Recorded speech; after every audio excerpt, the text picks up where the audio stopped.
What's going on, members of the Rob Corps? You read that title correctly. We are back with Death of Venomverse, and Knull returns in this story, the Symbiote God. So, to answer a question some of you guys had, yes, this is the main Marvel Universe version of the Carnage Symbiote. No, it does not take place in the main Marvel Universe. The Carnage Symbiote is out in the multiverse, killing every version of Venom it can possibly find, right? So just kind of clear that up a little bit. So what this does is this opens up at the tail end of the last video that we covered. And as always, if you need to get caught up at the end of this video, we'll have a playlist for you guys to click on so you can get caught up with Death of Venomverse.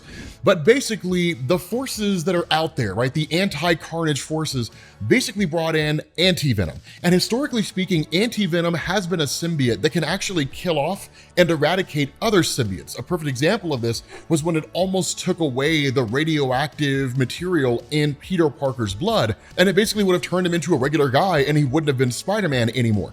The hope in doing this is that it would have effectively neutralized the Carnage symbiote, like pouring an exceedingly strong acid on a relatively weak material. It would have just dissolved it. Such as it is, what it ended up doing is it actually allowed all the different versions of Venom that Carnage has ever killed and consumed to basically escape. It allowed them to kind of rise up against him. The difference here is that instead of coming back as their normal form, the anti-venom properties merged with them, basically turning them into anti-carnage symbiotes, which is amazing. And I'm kind of amazed that we never really had anything like that before, right? Like anti-carnage symbiotes. Just so you guys who are new to comics, just so you know, this is how new concepts pop up. Because what's gonna happen, mark my words, at some future point in time, another writer is gonna draw on this in the main Marvel Universe with regards to Carnage, and you're gonna start seeing an anti-Carnage symbiote that exists out there, right? Toxin, you could argue that to a degree, but not really, right? I mean, he's kind of a merger of both, but a true anti-Carnage symbiote, that will appear in the future. But this goes exactly the way that you would expect it to. That with these anti-Carnage symbiotes, they're largely, at least seem to be, immune to the forces, or at least to the abilities of the Carnage symbiote itself. There really doesn't seem to be a whole lot he can do to basically reabsorb them, conquer them, so on and so forth. We're actually gonna see that's not the case here in a little while, but the cool thing is that now they see it as their opportunity. Now they see it as their chance to basically take Carnage down once and for all. Now, one of the things that we get to see here, which is really, really cool, is a Dreamstone Venom. Now, for those of you guys who don't know what that means, in Marvel Comics, in the War of Realms crossover event, which was effectively like a massive Asgardian conflict that ultimately came to Earth, there was a point where a Dreamstone was presented to Eddie Brock. And the idea behind the Dreamstone is that it can grant the various desires of whoever it is that wields it. In the case of Eddie Brock, it was a Venom symbiote that could manifest all kinds of weapons that were outside the traditional scope of what a Venom symbiote was capable of. It was an artificial way to enhance his abilities, and it lasted for a relatively short period of time, and then we went into the current Venom run where he became the King in Black after defeating Knull and all that kind of crazy stuff, which was cool. But the thing about this is that this version of Venom can basically craft all kinds of physical arms and armament, which is how it is that he's able to take the symbiote and almost kind of convert his physical structure into that of almost like a godlike type warrior being with like a massive scythe, right? The Venom symbiote can't normally do that, but in effect, it allows him to do what a Carnage symbiote can do, which is pretty awesome and it's pretty cool to see. Now, everybody else just kind of takes their shots where they can, when they can, and truth to tell, they get a little carried away with themselves, right? They get a little carried away with like dragging the conflict on, everybody trying to get their own licks in, as opposed to just trying to take him out as fast as humanly possible. And that's why you see like Anne Weying, who's kind of the leader of this anti-Carnage force, that's just kind of like, you know, don't give him a chance to get his footing, he's weakened, but he's still dangerous, that kind of a thing. The reality is, if they were doing what they were supposed to do, they would have annihilated him right off the bat. Because one of the things that Anne realized when these different consumed Venoms had escaped from Carnage is that he was now back to his normal weakness, right? The same weaknesses that all symbiotes have: fire, sonics, electricity, that kind of thing. So it would be relatively easy to destroy this guy, but they let it drag on a little bit too long. And that's exactly how this plays out, right? That you basically have Dreamstone Venom who goes in for the killing blow, and then he ends up being impaled by Carnage, right? And Carnage like kills him on the spot. So what this does is it basically turn faces everything that we've seen so far. That where Carnage himself even believed that these guys were beyond his ability to absorb, that with the death of Dreamstone Venom, this shows that Carnage can start killing all of them, right? He can start going after all of them just like he hoped he could. And that's when he kind of goes back on the offense again. That's kind of the cool thing, right? The Carnage literally had a kind of crisis of confidence in the moment when he lost the people that he had absorbed, because he thought he was back to being his normally weak self. It's awesome to see that's not the case. Now, the Dreamstone symbiote actually bonds itself to a different version of Eddie Brock, who got the Venom symbiote and became Spider-Man. And in turn, you almost have a kind of double symbiote bonded to a person, right? Venom times 2. And when this guy manifests, right, he says like, you had your shot, Carnage, you got close, but you blew it. And we think you know that. We are Venom, right? So literally, this is not Eddie Brock from the main Marvel Universe. This is what I want to establish here. That version of Eddie Brock is off doing the whole King in Black, fighting Meridius, right? Achieving godlike levels of power. That's not what's going on here. This is just an alternate version of Eddie that just happens to have 2 symbiotes bonded to him now instead of 1. But this is a really cool moment here, because what it does is it shows how powerful Carnage is. Now, this is a massive boost, because one thing to know, Carnage has not reabsorbed any other symbiotes. So this is just the Carnage symbiote by itself. Over the years in Marvel Comics, ever since the original introduction of Carnage going into like the original Maximum Carnage event, we always knew there seemed to be this kind of power discrepancy between the Venom symbiote, the Carnage symbiote, and Spider-Man. There was just something about him that seemed to make him more powerful. And Marvel's hinted at it over the years, right? It's stronger and faster than Venom, that kind of thing. But what really seemed to set Carnage over the top was the fact that there were no real mental blocks in place. There was no morality clause here, right? Venom over the years has kind of waxed and waned and changed and things like that. And even when Venom and Spider-Man first teamed up, when Carnage first appeared, it was like, okay, look, we got to put our animosity towards each other to the side, and we have to like face off against this joint enemy, right? The enemy of my enemy is my friend. With Carnage, it's not that way, right? Either he's going to kill you or he's not, and there really is no in between. So that just kind of recklessness and that lack of concern for anybody's life or the value of life in any capacity seemed to kind of put him over the edge. What this establishes here is, assuming all things are equal, which is to say the capabilities and the strength of one Venom symbiote in a universe is comparable, if not exact, to another Venom symbiote in another universe. Assuming that's all the same, Carnage is way beyond the normal abilities of Venom in any one particular universe, right? Which really kind of shows how it was he was able to so easily overcome these different Venoms that existed in these different alternate realities. Because that was the question that a lot of you guys had. A lot of you guys were kind of like, how is Carnage able to just so easily kill Venoms? They should be able to put up a pretty considerable fight, and it shouldn't be like a cat and mouse game. This kind of establishes why that's the case. But even then, with his back against the wall to a degree, he starts reaching out and grabbing each and every one of these different symbiotes that he had previously absorbed and reabsorbs them back into himself. That takes his power back to where it was before. But now he's even more powerful than he was before. And the reason for that is because the first thing he does is he takes out Anti-Venom, right? Kills this guy right on the spot. So now he doesn't have to worry about them using their abilities to like force these different Venom symbiotes out of his body or anything along those lines. And the other forces, right? The Venom forces start to realize this window's closing incredibly fast, but honestly, it's closing faster than they think it is, because there really is no conceivable way for these guys to defeat him now, right? There's just not going to happen. So all that ends up happening here is he goes after the Venom symbiote that has the Dreamstone, takes this guy out and absorbs it. And then in turn, he goes forward once everybody just kind of teleports away, because the best they can do is just flee for their lives, remarshal their forces, and try to come back and take another shot at him at some point in time. This transitions over to another universe. And what you have here is a Silver Surfer who became Venom. The kicker to all of this, and what's so cool about this, is that this guy is about to be met with the power of the Enigma force. And that's where things go sideways, really, for pretty much everybody in the multiverse. The reason for that, and for those of you guys who don't know, in Marvel Comics, you have what's called the Microverse. In the Marvel Cinematic Universe, it's called the Quantum Realm. But the Microverse is literally a microscopic universe.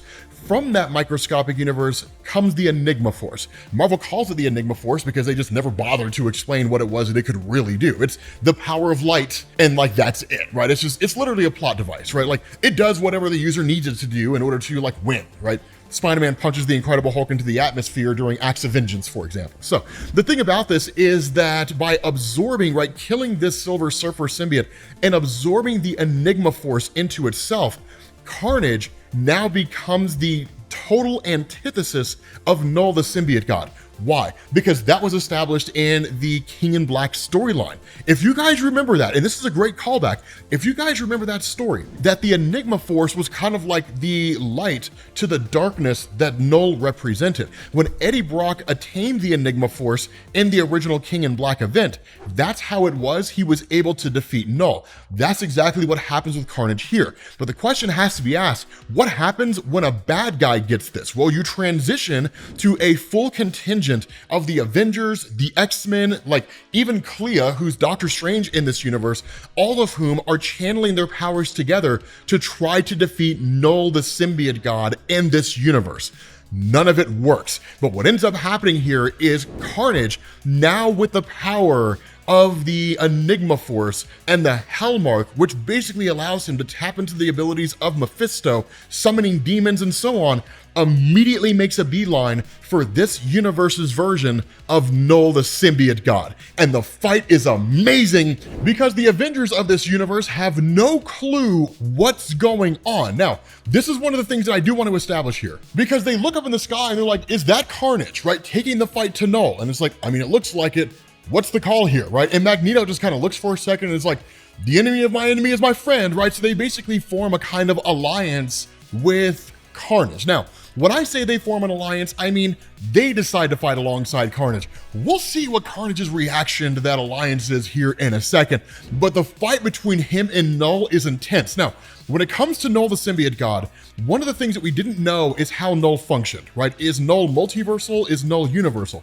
As a concept, Knull is multiversal, but every universe has its own version of Knull. That's what this establishes. So this fight between these guys is just crazy because initially Knull doesn't know how to respond to this, right? Like the whole statement here is, you are not from this realm, a cast off from another reality, come here to face Oblivion. And the response of Carnage is, yes, Oblivion is what I deserve. If I cannot destroy you, Knull, then what chance do I have against the King in Black? And the response of Knull is, do you not know me? I am the King in Black. Now, what Knull doesn't realize is that in the main Marvel universe, his reality's counterpart, right? Like that version of himself in that universe was destroyed by Eddie Brock, and Eddie became the new King in Black of that universe. He didn't know that. He has no idea what's going on in other realities. All he knows is what's going on in his universe. And so that's why Carnage says, not on my world, not on the world that matters. Now, of course, this is also hinting and really establishing what we've already known, which is Carnage is doing all of this in the first place because he's aware of how powerful Eddie Brock is now. He's aware that Eddie Brock in the main Marvel universe is the King in Black. His level of power is way beyond that of Carnage. And the only way for Carnage to finally kill Eddie Brock as the King in Black and take his place as the King in Black is to harness enough power to be able to topple him, right?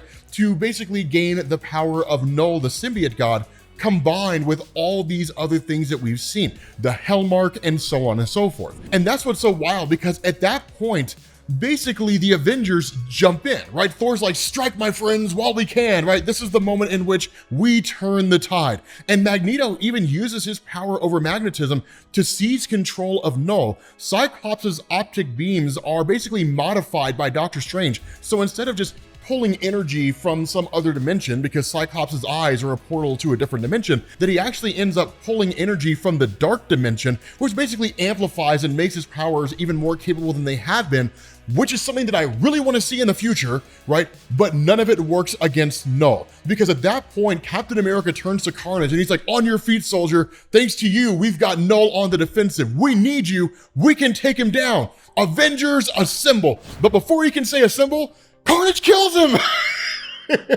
Carnage kills Captain America, right? And then Knull's like, these are all distractions. So in fact, when they thought it was a team up between the Avengers and Carnage, it's actually a team up between Carnage and Knull, who killed the Avengers together.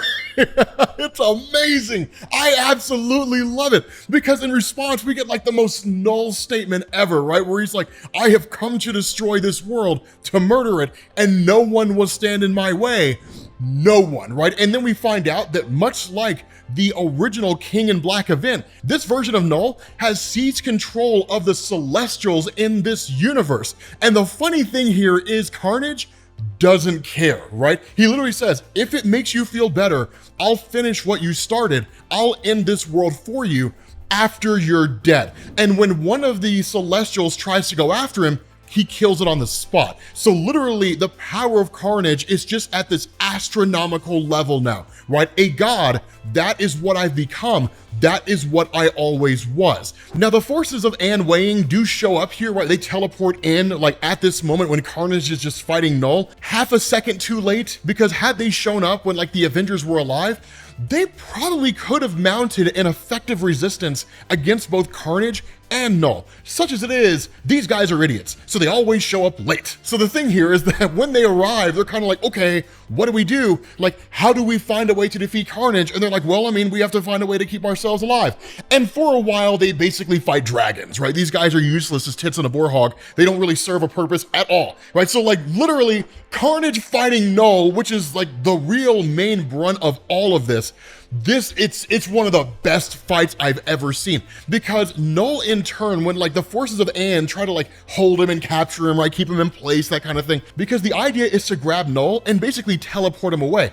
It's a smart idea, but a dumb idea at the same time. It's a smart idea in the moment, because they basically would prevent Carnage from attaining the power of a King in Black, and then everything would just come crumbling down around them, right? Then he would be guaranteed to be unstoppable. So if they teleport Knull potentially to some other reality that's basically empty, right? Like just a dead world where like there's no heroes or anything, then like, sure, right? Then I guess the multiverse would be saved for the time being. But it's also kind of a dumb decision, because all Carnage has to do is just jump to a different universe where Knull hasn't been destroyed, kill that version of Knull, and then we're right back to square one again, right? So it's only ever really a stopgap measure. Such as it is, it doesn't work, because again, the forces of Anne suck, and like Knull the Symbiote God escapes and then just starts killing them all.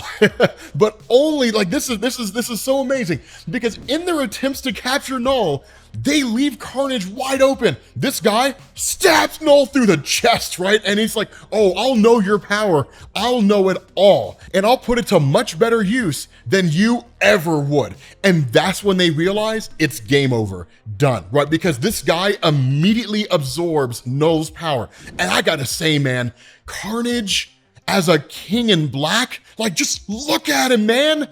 It looks dope. Like it looks so amazing, but like this guy is now unstoppable. There's no conceivable way they can win. And even Anne's son Dylan, right, who like has this kind of powered suit of armor, and that's how they teleport around, where Anne's like, we have to get out of here. His response is, no. It's like you said before, we just need more forces, right? We just need more guys. So they open up a portal, bring in more guys. It's lambs to the slaughter, right? I mean, it's a kill box, right? Literally, it's just Carnage ripping through them all, and there's nothing they can do. And Anne's like, we have to get out of here. Like, stop teleporting people in. And Dylan's like, no, it's just like you said, right? It's just like you planned. And she's like, no, we have to leave. There's no surviving this. There's no way we get out of this alive. But that's when Carnage starts to target Dylan, because it's like, if I can destroy the guy who can teleport forces in, but can also teleport forces out, then it's game over for everybody here. He kills Dylan on the spot, right? Just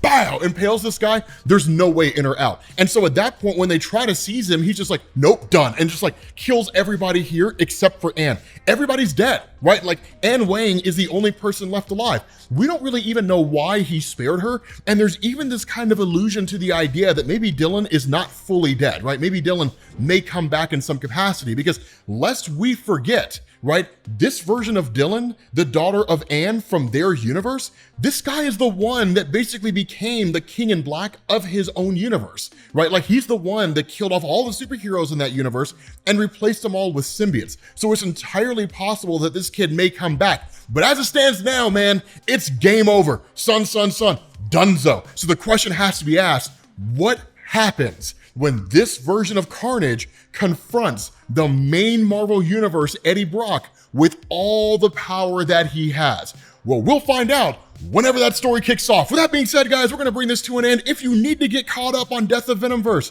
make sure you click this link to the playlist, and I will catch you all later. Peace.